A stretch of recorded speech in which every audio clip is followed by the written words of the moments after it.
உதவி தலைமை ஆசிரியர்களே, பெருமதிப்புக்குரிய என்னுடன் பணியாற்றும் ஆசிரியர்களே, மாணவ செல்வங்களே, இனிய காலை வணக்கம்.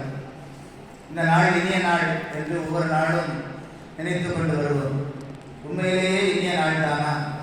அந்த நாளை இனிமையாக நாம் பயன்படுத்துகிறோமா என்பதை நம்ம மாலையில் நடைபெறும் தன்னாய்வு தியானத்தில் விட்டுவிட்டு நாம் கல்வி கற்கின்றோம். இந்த கல்வி எதற்காக கல்வி? பிழைப்புக்கு வழியா, அல்லது சமூக மாற்றத்திற்காகவா, அல்லது என்னை ஆளுமைப்படுத்திக் கொள்வதா என்பதை பற்றி நாம் யோசிக்க வேண்டிய கட்டாயம். டிசம்பர் மாதம் என்றாலே 2004ஆம் ஆண்டிலிருந்து ஒரு அச்சம். சுனாமி வந்தது, ஒகி புயல் வந்தது, கானா புயல் வந்தது, தற்போது ரசல் என்று பல்வேறு புயல்கள் வந்து கொண்டிருக்கின்றது. ஆனாலும் மழை என்றால் நாங்கள்லாம் படிப்பு காலத்தில் மழை என்றால் இனிமையாக வரவேற்போம், மகிழ்ச்சி மிக்க காலமாக இருந்தது. தற்போது மழை என்றால் அச்சம் தரக்கூடிய காலமாக இருக்கின்றது. மாணவர்களுக்கு அது ஒரு விடுமுறை நாளாக அரசாங்கம் அறிவிக்காதா என்ற எதிர்நோக்கில் நாம் இருக்கின்றோம். ஏன் இதை பற்றிய புரிதல் நம்மளுக்கு இல்லை என்றால், இன்று இயற்கை மனிதர்களை அவ்வளவு பாடாப்படுத்திக் கொண்டிருக்கின்றது. ஒரு ஆண்டு முழுவதும் பெய்யக்கூடிய மழை ஒரு நாளில் 1 மணி நேரத்தில் அல்லது 2 மணி நேரத்தில் பெய்து முடிப்பதால் ஏற்படக்கூடிய பேரழிவுகள் ஏராளம். அண்மையில் வயநாட்டில் நாம் பார்த்தோம், தற்போது சென்னையில் நாம் பார்த்து கொண்டிருக்கின்றோம். இப்படி உலகம் முழுவதும், இந்தியா மட்டுமல்லாமல் உலகம் முழுவதும் ஏற்படக்கூடிய இந்த பேரழிவுக்கு காரணம் மனிதர்களுடைய பேராசை. இயற்கை மனிதர்களுக்கு கொடுப்பதை மனிதர்கள் தனக்கு தேவைக்கு அதிகமாக வாங்கிக் கொள்வதனால், பெற்றுக்கொள்ள நினைப்பதனால் ஏற்படக்கூடிய பாதிப்புகள் என்று நாம் நினைக்கின்றோம். காலகாலமாக பழைய விவிலியத்திலிருந்து புராணங்களில் எல்லாம் கூறப்பட்ட கதைகள் தான் பெருமழை. ஆனால் தற்போது அத்தகைய மழை ஒரு அச்சத்தை ஏற்படுத்தி இருந்தது. காரணம் பருவகால மாற்றம். ஏன் இந்த பருவகால மாற்றங்கள்? புவி வெப்பமடைதல் உலக நாடுகள் எல்லாம் அச்சத்துடன் எதிர்நோக்கி கொண்டிருக்கின்றது. பெரு நிறுவனங்கள் தங்களுடைய லாப நோக்கத்திற்காக அடித்தள மக்களை கசைக்கு புரியக்கூடிய காட்சிகள், உழைப்பிலும் சரி, வளங்களை சுரண்டுவதிலும் சரி, ஏராளமான நிலைகள், ஒரு வரம்பற்ற நிலைகளுக்கு அவர்கள் தங்களுடைய லாப நோக்கிற்காக செய்யப்படுவதனால் இந்த சுரண்டல்கள், இதையெல்லாம் நாம் பாடங்களில் படிக்க முடியாது. பாடங்கள் ஒரு சில விஷயங்களை மட்டுமே நமக்கு கற்றுக்கொள்கின்றன. ஆனால் பாடங்களை தாண்டி நாம் பயணிக்கக்கூடிய இடம் நூலகம். அந்த நூலகத்திற்கு சென்று தினசரி வரக்கூடிய நாளிதழ்களை நாம் வாசித்தோம் என்றால் சமூக நடப்புகளை நாம் சிந்திக்க முடியும். இதற்கான தீர்வுகள் எல்லாம் உங்களிடமே இருக்கின்றன. நாங்கள் என்ன சார் செய்ய முடியும் என்று நீங்கள் கேட்பது எனக்கு புரிகிறது. கிரேட்டா துன்பர் அப்படிங்கிற ஒரு சிறிய 9 வயது பெண்மணி, சிறிய குழந்தை, அமெரிக்காவில் நடைபெறக்கூடிய ஐக்கிய நாடு சபையில் பருவகால மாற்றத்தில் 128 நாடுகளுடைய தலைவர்கள் கூடியிருந்த சபையில் உரையாற்றிய உரை உலகம் முழுவதும் வைரலாக மாறியது நீங்கள் அறிந்திருப்பீர்கள்.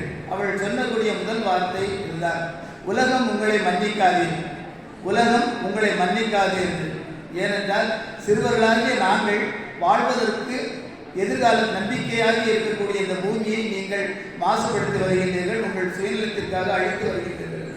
அது பெரிய அதிர்வுகளை ஏற்படுத்தியது. இது போன்ற குழந்தைகள் பேசக்கூடிய அந்த பேச்சுகள் தான் சமூக மாற்றத்திற்கான அடையாளமாக பார்க்கப்படுகிறது.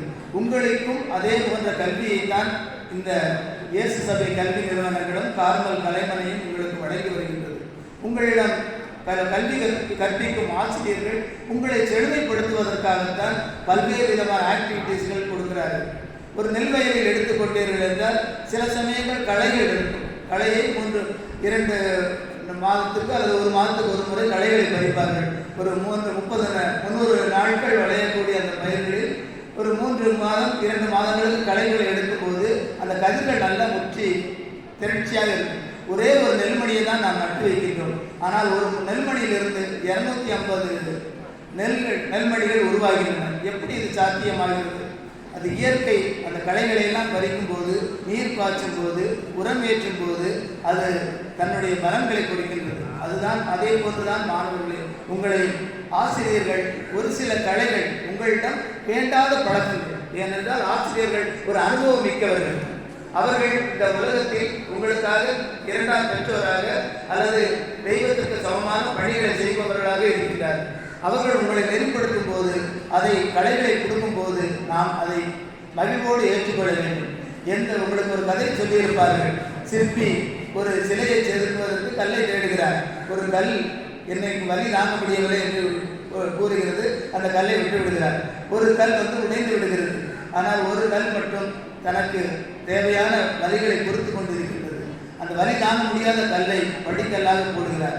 உடைந்து விட்ட கல்லை அந்த கட்டணம் கட்டுவதற்கு பயன்படுத்துகிறார். ஆனால் வலி தாங்கி தன்னை செழுமைப்படுத்திக் கொண்ட அந்த கல்லை சிலையாக, தெய்வத்தின் சிலையாக வழிபடுகிறார். அந்த வழி முதலில் வலியை தாங்குவதற்கு அச்சப்பட்ட அந்த கல் கடைசி வரை எல்லோரும் விதித்து செல்லக்கூடிய படிக்கல்லாக இருக்கிறது. நீங்கள் எல்லாம் பார்த்திருப்பீர்கள், விநாயகர் கோயில்களில் விடலை தேங்காய் வீசக்கூடியது. அதை போன்ற அந்த தினசரி வலிகளை தாங்கிக் கொண்டிருக்கக்கூடியதாக மாறுகிறது. ஆனால் கற்பகரத்தில் இருக்கக்கூடிய அந்த சிற்பம், சிலை தினசரி அது அனைவராலும் தொழக்கூடிய அளவிற்கு ஒரு வலிமை மிக்கதாக, வழிபாடு செய்வதற்கு வழிபடக்கூடியதாக மாறுகிறது. இது போன்றுதான் நம் மாணவ பருவத்தில் வறுமை நம்மளுக்கு இருக்கும், குடும்பத்தில் பிரச்சனைகள் இருக்கும், சமூகத்தில் பிரச்சனைகள் இருக்கும். நம்மை கெடுப்பதற்கு 1000 சமூக விரோத செயல்கள் நம்மளை கீழே எடுக்கும். பாம்பு கட்டடத்தை போல ஏணி ஒன்றுதான் இருந்தாலும் பாம்புகள் ஏராளமாக இருக்கும். மேல்நிலைக்கு சென்றவுடன் கடைசியில் கீழே கொண்டு வந்துவிடும். ஆனால் அதையெல்லாம் தாண்டி செல்லக்கூடிய அளவிற்கு நாம் பக்குவப்பட்டால் தான் உயர்நிலையை வெற்றிக்கனியை அடைய முடியும். உங்களை பார்க்கும்போது நீங்கள் ஒரு மருத்துவராகவோ அல்லது ஒரு பொறியியலாளராகவோ ஒரு அரசியல்